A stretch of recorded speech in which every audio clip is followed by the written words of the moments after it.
Bonjour à tous, c'est Nicolas Tesla. Aujourd'hui, on se retrouve pour un tuto flash qui va parler de navigation, d'autopilote, régulateur adaptatif, etc. Donc pour moi, il y a trois niveaux d'assistance, j'ai envie de dire. Le premier niveau, c'est le régulateur adaptatif. On verra après. Le deuxième niveau, c'est l'autopilote de base que toute Tesla possède. Et le troisième niveau, c'est le niveau que vous obtenez quand vous avez soit le AP ou le FSD. Donc on va regarder un petit peu les réglages que propose la Tesla au niveau de l'écran, et ensuite on se retrouvera sur la route. Donc, toujours dans le menu voiture, on va aller dans le menu autopilote. Donc on n'a pas tous le même menu, hein. Moi j'ai ce menu là parce que j'ai l'EAP. Ceux qui ont le FSD, ils ont pratiquement le même menu aussi. Néanmoins, il y a des menus qu'on va retrouver. L'assistance au maintien de cap. En fait, quand on l'active ou qu'on le désactive, le maintien de cap, en fait, c'est ce qui va vous... C'est l'autopilote, en fait, le maintien de cap. C'est l'autopilote bêta, l'autopilote de base que tout le monde a. En fait, c'est celui, vous voyez les deux lignes bleues sur l'écran qui vous conduit. On verra tout à l'heure quand on sera sur la route. Ensuite, il y a la navigation autopilote, pour ceux qui ont l'EAP et le FSD. Là, c'est différent, c'est-à-dire qu'il va vous permettre de doubler automatiquement, d'entrer et sortir de l'autoroute quand c'est possible. Donc je vous laisserai lire tout ça quand vous aurez, mais en gros il vous explique que vous êtes toujours responsable quand même de ce que vous faites. Donc ça c'est tout à fait normal. Donc on peut personnaliser la navigation autopilote, donc activer ou non au début de chaque trajet, c'est-à-dire que si elle a la possibilité de vous faire une navigation autopilote, elle vous la mettra. Ensuite le changement de voie en fonction de la vitesse, c'est-à-dire qu'il va vous proposer de dépasser en fonction de votre vitesse. C'est-à-dire si vous arrivez vraiment beaucoup plus vite que la voiture qui est devant, un peu moins vite, etc., etc. Et en fait, en mode Mad Max, elle vous le propose assez rapidement. Ceci dit, moi je trouve quand même que parfois, elle tarde un peu à le proposer. Je pense que on peut améliorer cette fonction. Mais moi, je vous conseille de le mettre en Mad Max. Ensuite, aperçu de la visualisation de conduite entièrement autonome. Ça, en fait, c'est à l'écran quand ça vous affiche les feux, ça vous affiche les stops, ça vous affiche les voitures, les vélos, les piétons, etc. Sortie auto, vous l'avez vu dans une de mes vidéos, en fait c'est ce qui permet de faire entrer ou sortir la voiture du garage. Le Smart Summon, la sortie intelligente, est censé déplacer la voiture d'un point A à un point B, mais en Europe ça ne marche pas vraiment, en fait il y a beaucoup trop de limitations. On a des petits réglages pour la sortie auto, c'est-à-dire qu'on peut dire si on a un garage qu'on veut que 20 cm ou un peu plus en avant, donc c'est 20 cm le minimum. Distance de sortie, c'est la distance à laquelle va fonctionner le summon, mais vous avez vu c'est 12 mètres maximum, hein, c'est pas beaucoup. Et en fait ça veut dire qu'en fait la voiture va reculer pendant 12 mètres et qu'après elle s'arrête. Hein. Donc 12 mètres, franchement c'est pas beaucoup. C'est pour ça que le Smart Summon en Europe, assez inutile. Et la marge, là c'est pour savoir si vous avez une porte large ou étroite. Le mode veille, alors en fait moi je vous le conseille pas, c'est juste que du coup la voiture ne va pas vraiment se mettre en mode sommeil pour pouvoir être réveillé avec le Smart Summon. Étant donné que le Smart Summon ne fonctionne pas, autant laisser la voiture s'endormir. Ensuite, là c'est un petit peu compliqué. Je vais essayer d'être clair, mais ça va pas être évident. Le plus simple, ce sera que vous testiez vous-même. Mais je vais essayer de vous expliquer. Donc on a le régulateur de vitesse. Régulateur de vitesse, en autopilote aussi, en fait, il utilise le régulateur de vitesse. Hein. Attention, régulateur de vitesse, c'est la vitesse à laquelle l'autopilote ou le régulateur de vitesse vont se caler. Donc attention à ça. Maintenant, je vais essayer d'expliquer comment il fonctionne. Quand on met en place le régulateur de vitesse, on peut lui dire soit d'utiliser les limites de vitesse qu'il aura lues avec les caméras ou alors qu'il aura dans sa mémoire avec le GPS. Et c'est là un peu où le bas blesse, c'est-à-dire que les caméras, honnêtement, la lecture des panneaux, c'est pas encore ça. Il y a parfois des petits bugs, donc il faut faire attention. Donc quand on est en limite de vitesse absolue, si c'est limité à 80, il vous permettra d'aller jusqu'à 82. Si c'est limité à 110, il vous permettra d'aller à 112. Par contre, je peux augmenter cette limite absolue. Si je veux qu'au lieu de 80, on soit à 86, je bouge ici. Mais en fait, j'aurai 2 km/h de plus, quelle que soit la limitation de vitesse. Ça, c'est la tolérance absolue. Moi, je préfère me mettre en tolérance relative, Là, en fait, c'est une histoire de pourcentage, et je trouve que c'est un peu plus intelligent. Par exemple, donc il a mis l'exemple ici, par exemple, si je mets 3%, à 50 km/h, il roulera à 51, et à 120, il pourra rouler à 124. C'est-à-dire qu'en fait, la marge, plus la vitesse va être élevée, plus la marge va être grande, ce qui est quand même plus logique. Donc moi, je préfère me mettre en vitesse relative. Sinon, vous avez une autre possibilité, c'est de vous mettre en vitesse actuelle. Et là, quand vous enclenchez le régulateur ou l'autopilote, eh ben, il va se caler à la vitesse à laquelle vous l'avez mis. Si vous le déclenchez à 84, il sera à 84. Si vous le déclenchez à 108, il sera à 108. Donc j'espère que j'ai été clair sur cette partie. Donc moi, personnellement, je me mets en limite de vitesse. Pardon. Je me mets en limite de vitesse relative avec 3%. C'est personnel. Ensuite, l'avertisseur de limite de vitesse. Vous avez peut-être déjà vu, quand la route est limitée à 80 et que vous êtes à 83 ou 84, donc au-dessus de votre tolérance, ici ça clignote. La limite de vitesse clignote. C'est parce que moi j'ai mis en visuel. Si j'avais mis en sonore, ça clignoterait mais ça sonnerait surtout. Tut, tut, tut, pour dire que j'ai dépassé. Si je désactive, j'aurais rien du tout. Moi je le mets en visuel pour que je le vois et j'ai pas envie d'entendre biper tout le temps. Et donc là c'est pareil. Vous pouvez lui dire de faire cet avertissement dans les mêmes explications qu'au-dessus, vitesse relative ou vitesse absolue. Donc le mieux en fait c'est de le mettre à peu près pareil que au-dessus. Donc on se met voilà en vitesse relative. Et par contre là, étonnamment, c'est pas en pourcent, c'est en km/h. Donc ça c'est assez flou le fonctionnement, je pense que c'est à améliorer, mais honnêtement, le principal, c'est cette partie-là. Pardon. Ensuite, là, c'est tout ce qui est éléments de sécurité relatif à l'autopilote, etc.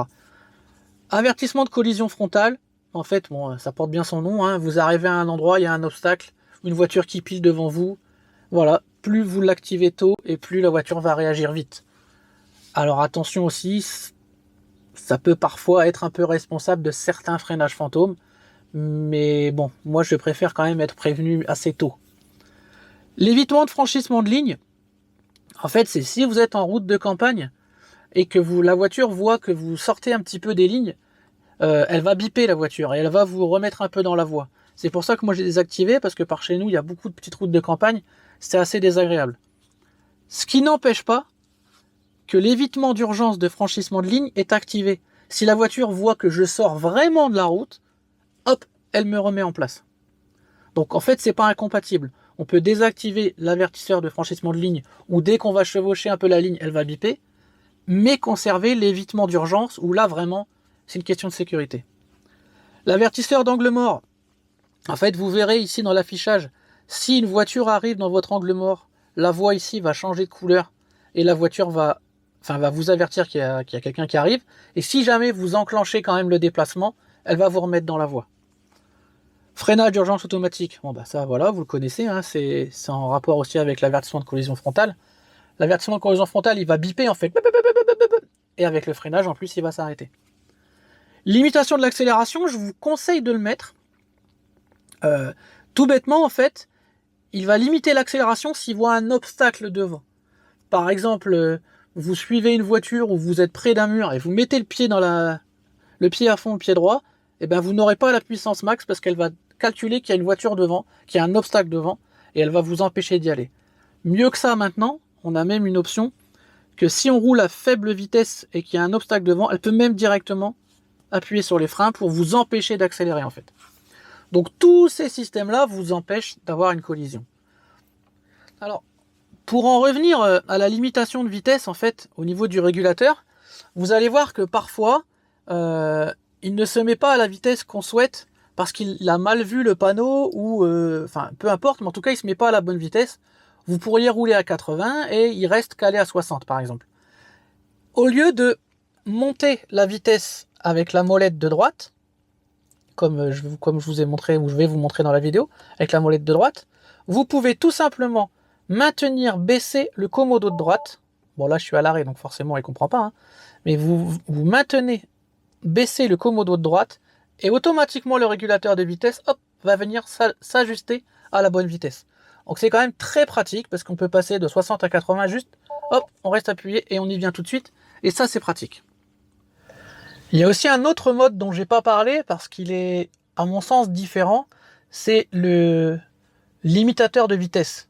Qu'en fait, qu'on peut appliquer au mode voiturier, qu'on peut aussi appliquer avec l'application, hein, je vous avais montré. Donc on y accède en fait par le menu sécurité. Je vous montre. Donc on va dans le menu sécurité, on descend et on a le mode limitation de vitesse ici qu'on peut activer. Alors je vous rappelle qu'il faut mettre un code, hein, qu'on peut activer ou désactiver en changeant la vitesse. Donc vous allez voir que ce mode limitation de vitesse, à partir du moment où je suis en drive, je ne peux ni l'activer, ça je ne peux pas. Par contre, si je l'avais activé avant, donc je me remets en P, j'active le mode limitation de vitesse. Et si je me mets en D, je ne peux plus le modifier. Mais attention, je ne peux plus l'enlever non plus. Donc c'est important de le savoir. Donc en fait, ce n'est pas vraiment un mode de conduite, puisqu'il faut l'anticiper avant la conduite en fait. D'accord ? C'est pas pareil. Ce n'est pas pareil que le mode régulateur de vitesse, où là on peut ajuster une vitesse, ainsi que l'avertisseur de dépassement de limite de vitesse. Nous, ce qu'on a plus tendance à connaître, c'est l'avertisseur de dépassement de limite. C'est-à-dire que je suis à 115, il bip, bip, bip, bip. C'est ce qu'on a souvent dans les voitures. Le limiteur de vitesse, lui, va vraiment vous bloquer la voiture à cette vitesse-là. Mais ce n'est valable qu'avec le mode voiturier ou sur l'application ou dans le mode sécurité et uniquement avant que le véhicule ait démarré. Donc ici, comme vous voyez, on a le volant qui est plein. Ça veut dire que l'autopilote est prêt à fonctionner si jamais on voulait l'utiliser. Mais nous, on ne va pas l'utiliser tout de suite. Je vais d'abord vous montrer les différentes fonctions. Première fonction, c'est le régule adaptatif. Donc en fait, il faut baisser le commodo de droite une fois. Vous avez vu, la vitesse s'est mise en bleu. Donc là, je ne suis pas en autopilote. Vous voyez, les lignes ne sont pas bleues sur le côté. Par contre, la vitesse est régulée. Donc là, je suis à 113 parce que j'ai un pourcentage. Je vous expliquerai après comment ça fonctionne. Là, vous voyez, je me rapproche d'une voiture. La voiture se cale à sa vitesse. Mais si je le double, elle va accélérer toute seule. Je ne touche pas du tout aux pédales.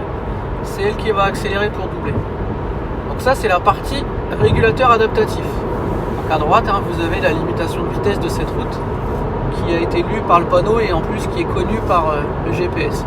Alors la lecture des panneaux, c'est pas encore parfait. Ensuite, si on veut passer en autopilote, donc pour annuler déjà le régulateur adaptatif, on relève une fois. Là, j'ai annulé. Et si je veux passer en autopilote, je baisse 2 fois le commodo.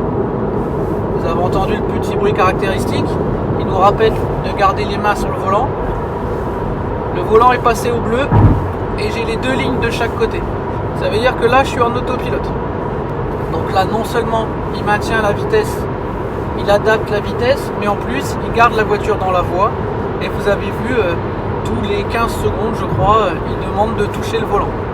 Un simple petit coup sur le volant pour montrer qu'on est présent. Donc quand on est en régulateur adaptatif, si on veut passer en autopilote, on doit quand même cliquer 2 fois, pas juste une fois, ça ne fonctionnera pas, on clique 2 fois. Et là, on passe en autopilote avec le message d'avertissement des mains sur le volant. Ça, c'est la partie autopilote. Donc vous allez voir, il est capable de prendre les courbes tout seul, etc. Il maintient bien au milieu de la voie. Il garde la distance. Et donc justement, on m'a souvent posé la question comment on adapte la distance minimum qu'on veut respecter avec la voiture de devant. Ça se passe avec le commodo de droite. En fait, avec le commodo de droite, si je vais vers la droite, je réduis la distance avec la voiture devant. Et si je vais vers la gauche, j'augmente la voiture, l'espace avec la voiture devant. Et on peut aller jusqu'à 7. C'est le maximum 7. Donc là, vous allez voir, la voiture va prendre ses distances avec celle de devant. 7, c'est vraiment énorme. Moi, en général, je me mets à 2, entre 2 et 3. Donc voilà. Ensuite, le commodo de droite, le bouton de droite sert aussi à augmenter ou à diminuer à la main la vitesse max que l'on souhaite. Vous voyez, là, je peux augmenter. Sachant que j'ai une limite maximum qui est donnée par l'autopilote. Donc là, je vais me remettre à la bonne vitesse parce que je vais être embêté. Donc ça, c'est la version autopilote. Donc là, vous allez voir, elle va freiner toute seule. Elle ralentit. Elle a adapté la courbe. Vous voyez la modélisation des voitures, hein. C'est quand même super bien fait. Donc si je dézoome, ça va rezoomer tout seul hein, au bout de quelques secondes. Ça revient tout seul, vous allez voir. Hop, ça se remet en place. Et ensuite, pour ceux qui ont l'EAP ou le FSD, il y a ce qu'on appelle la navigation en autopilote. La navigation en autopilote, c'est encore une troisième version, on va dire, de la navigation. Mais pour qu'elle fonctionne, il faut que vous ayez rentré une destination dans laquelle il y aura des voies rapides, des autoroutes ou des choses comme ça. La navigation en autopilote ne fonctionne que sur ce genre de route. Donc là, je vais rentrer par exemple une destination ici. Et vous allez voir qu'il va indiquer... Sud-ouest sur A29, E44 pendant 6,5 km. Vous avez entendu le bruit caractéristique. Et là, je suis en navigation autopilote et vous avez vu maintenant, il me propose de doubler. Donc là, il ne va pas doubler parce qu'il y a une voiture.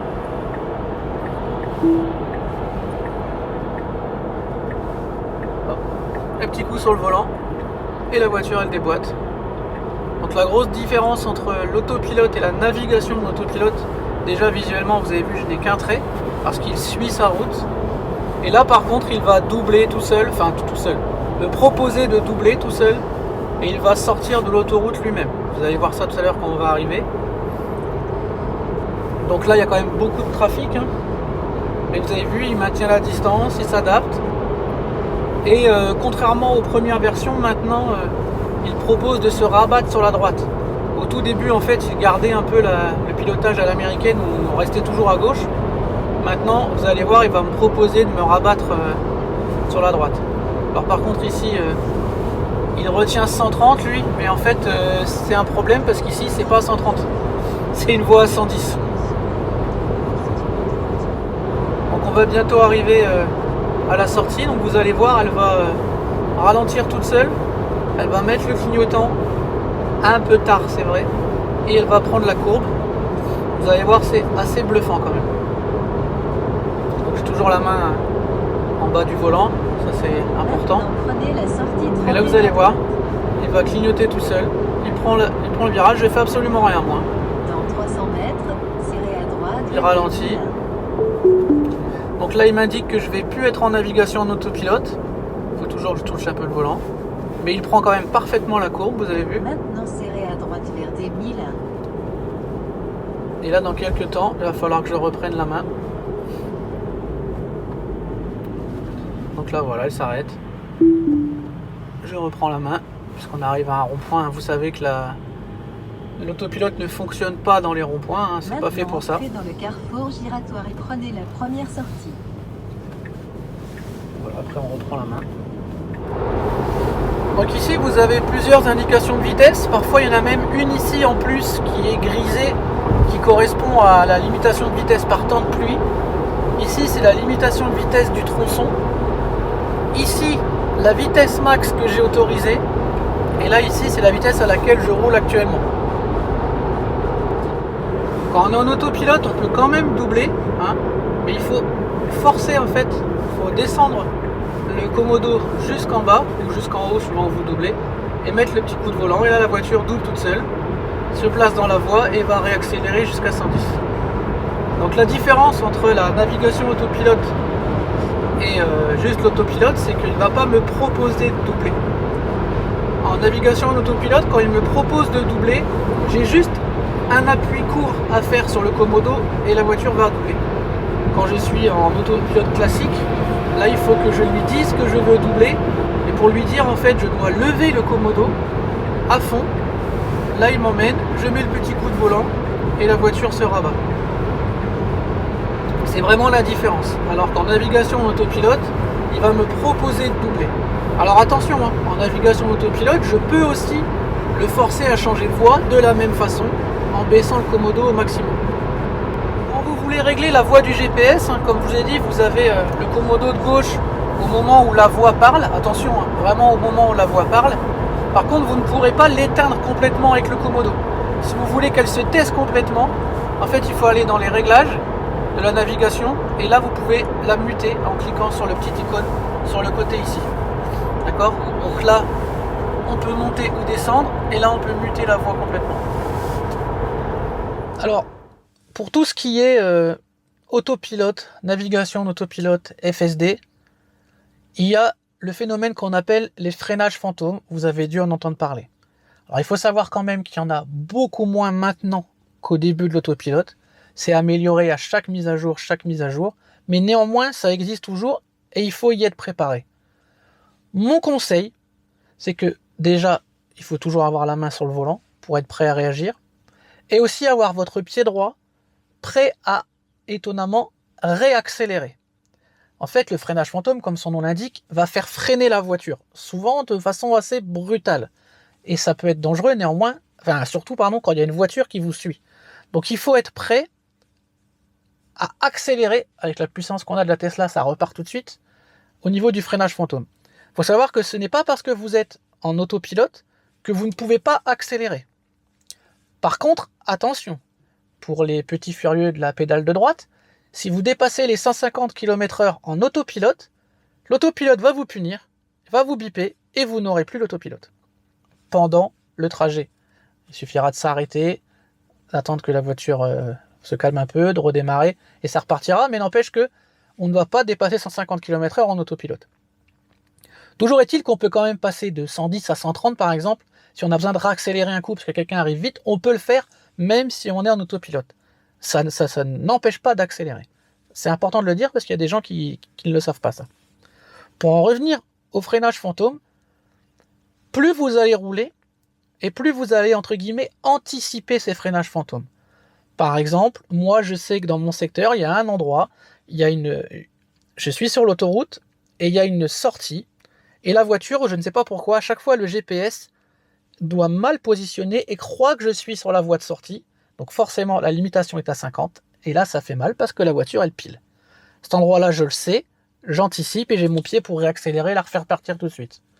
Je sais aussi, par exemple, que parfois, quand on double un camion, et il y a des camions parfois qui ont des porte-à-faux arrière un peu plus longs que prévu, et là, la Tesla, je pense qu'elle a peur au niveau des caméras quand elle voit et elle freine.